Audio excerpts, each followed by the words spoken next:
Hello, this is David Rovix with another missive from me, which you can find as a blog post at davidrovix.com/thisweek, or as a podcast episode there, or if you look up This Week with David Rovix, wherever you get your podcasts. If you're in the area of Portland, Oregon, and you want to be involved with eviction defense activities, one thing you should do is go to artistsforrentcontrol.org and sign up to receive text notifications for the Portland Emergency Eviction Response Network.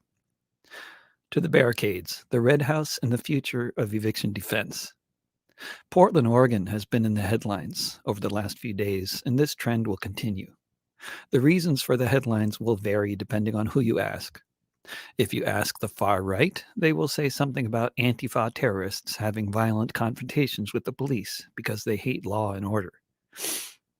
The mainstream media's headlines will also tend to lead with the so-called violent clashes, but then they may inform us that the reasons for the confrontation have to do with folks trying to prevent the eviction of a Black and Indigenous family that has lived in the Red House at 4406 North Mississippi Avenue for multiple generations.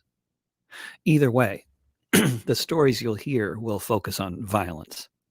If you look into it a little, you'll realize that what the stories are really focusing on are destruction of property, particularly the windows of police cars smashed by well-aimed rocks. And the number of times over the past few months of the eviction defense encampment on the front yard of the Red House that the police have been called because of disturbances. 81 times, according to police records. The police emphasize in the report they issued after they entered the house and arrested occupants in a pre-dawn raid on December 8th. I can only imagine what some of those disturbances might have been caused by. The house is just at the end of the commercial section of Mississippi Avenue, where what remains of one of Portland's two historically Black neighborhoods stands, with its uncomfortable mix of wine-sipping gentrifiers living alongside a perennially struggling and shrinking Black working class, along with increasing numbers of people living in tents that line the highway, which cuts through the neighborhood. The highway that was originally routed through that neighborhood in order to destroy it, as was done to so many other Black neighborhoods across the U.S. when the highways were being built. Last time I visited the Red House a few weeks ago, I was only hanging around for a matter of minutes before a man I recognized as a fascist drove slowly past, staring at us from behind his bushy beard, a bizarre new fashion among the fash here in the Northwest lately, and in other parts of the world as well.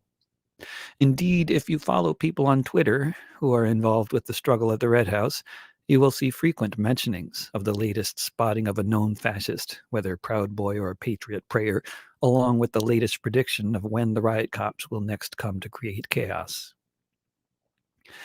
While the broken squad car windows, the conflicted neighborhood, the poverty, the homelessness, and the frequently visiting fascist trolls are all very real, there is so much more going on at the Red House at this moment than these alarming reports would seem to imply.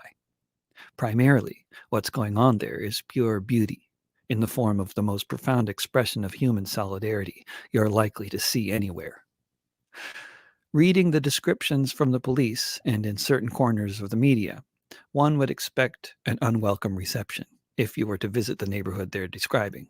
In fact, as of last night, the police were officially warning people to avoid the neighborhood altogether, implying that it was, in fact, an anarchist jurisdiction and therefore a terrifying thing. Mayor-select tear gas Ted Wheeler says Portland shall not have an autonomous zone like Seattle did for a while. Mayor Ted really can't stand it when the right-wingers in Washington, D.C. and the corporate landlords who own downtown call him a wimp for not cracking enough heads, even though his cops have been cracking more heads over the past few months than possibly any other police force in the United States. So his instinct, naturally, is to crack some more heads in the service of his friends, the corporate overlords, the business lobby, the owners of the city, the real stakeholders, as the governor likes to call them, not the ones who hold the stakes that they drive into the ground to keep their tents from blowing away. I'm reminded, as I hear of these official pronouncements and fear-mongering, of my visit to the biggest city in the West Bank, Nablus, years ago. An Israeli soldier took me aside, separating me from my Palestinian friends, to privately make sure I was traveling of my own free will and had not been kidnapped. Once determining that I was not a captive, the soldier's next tack was to try to reason with me. There are very dangerous people in there, he informed me. They have bombs, he said. I politely thanked him for the information, not wanting to create problems for anyone in our collective efforts to cross this checkpoint. But I wanted to ask him if he had ever tried leaving the machine gun at home and traveling in civilian clothes. His reception in Palestinian towns would be very different. As I entered what has arguably now become a sort of gated community in reverse, I was welcomed everywhere I went, whether with words of greeting or just the sorts of eye contact that says more than enough. Not to extend the previous analogy with Palestine too much here, but the feeling is a bit similar in the sense that when you're an American in Nablus, people there tend to assume you probably are the kind of American who does not support Israeli atrocities against Palestinians. Going anywhere near the Red House as of yesterday, you are suddenly transformed from a visitor to a participant as soon as you pass through the makeshift gates into the liberated space that is now the neighborhood surrounding 4406 North Mississippi Avenue in Portland, Oregon. Because you know once you pass these checkpoints and enter the anarchist jurisdiction, you are now as much of a potential target for a police attack as anyone else who is willfully disregarding orders to avoid the neighborhood.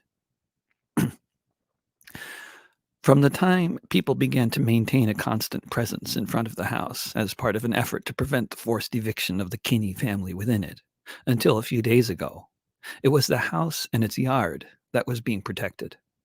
Then at 5 a.m. on December 8th, the favorite time of day for these sorts of police attacks, the riot cops moved in, arresting a number of people, including a member of the Kinney family. Much was made in the police report about multiple firearms being seized in the course of these arrests, of course, with no context provided. That armed fascists are regularly coming by to threaten people, and that the police make sure never to be present when that happens, for example. Or that the ownership of firearms is very commonplace in this country, especially lately across the political spectrum, and is about as surprising as finding a baseball bat or a guitar. The raid on the Red House on the morning of December 8th will, I believe, go down as an historic miscalculation on the part of Ted Wheeler's corporate-friendly Democratic Party administration, with its recently approved massive police budget that runs this city in the service of the landlord stakeholders. What they have done with this raid is they have massively escalated the conflict, and I sincerely hope and suspect that they will soon regret this move. What they have done, I believe, is that they have taken two movements that were already intimately related and fused them. If it was not already completely obvious, now it's impossible not to see it. The police have made sure of this. If you are in favor of Black lives, you are also against evicting families onto the streets. And the converse is true as well. Since the police raid, what was limited to one house is now a neighborhood-wide conflict.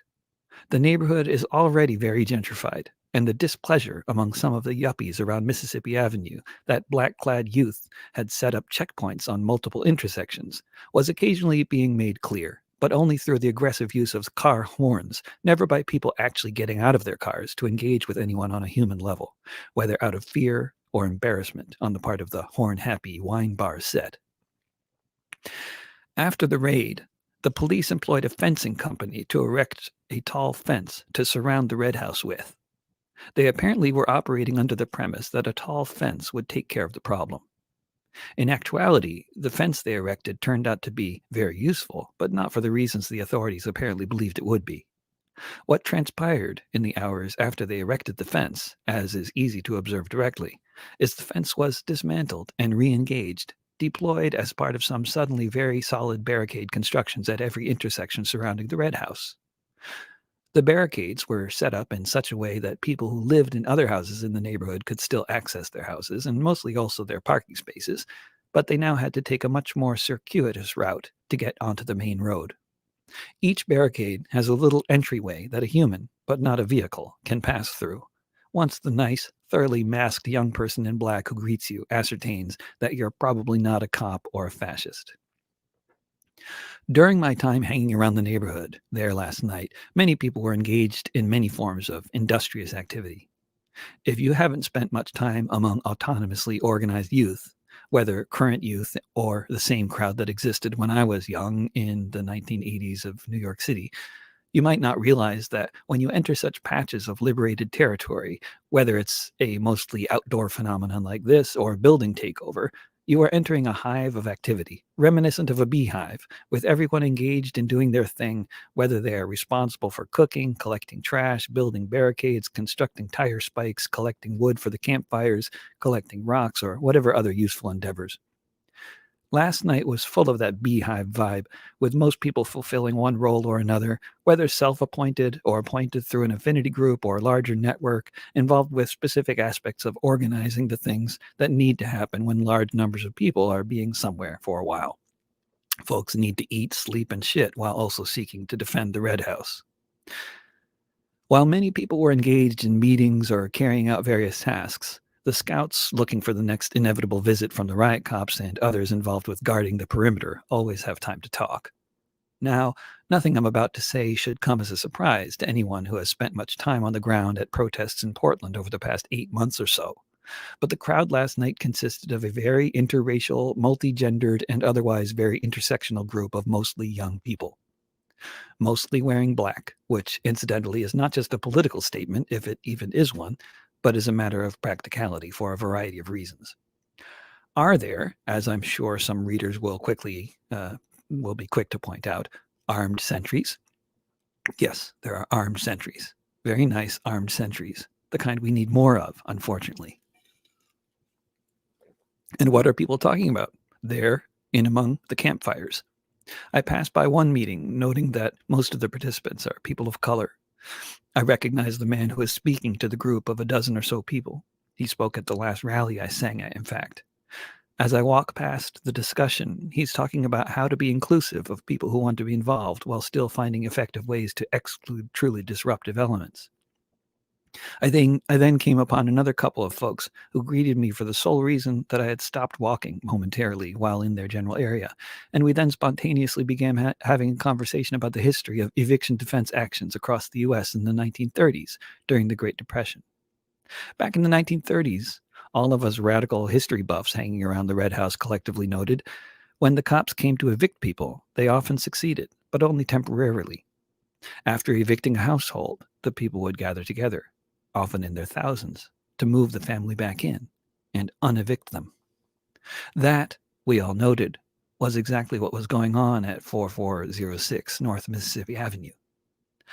I believe this struggle around this particular house will be won. I believe it will also set the stage for the much broader struggle to come in the months after Oregon's eviction moratorium expires. But the future is very much unwritten, and there are many more players involved with this deadly game, aside from the barricade-building youth, unfortunately. So don't just scroll on to the next article. Put your phone down for a moment and come meet me at the Red House. Another Portland is possible.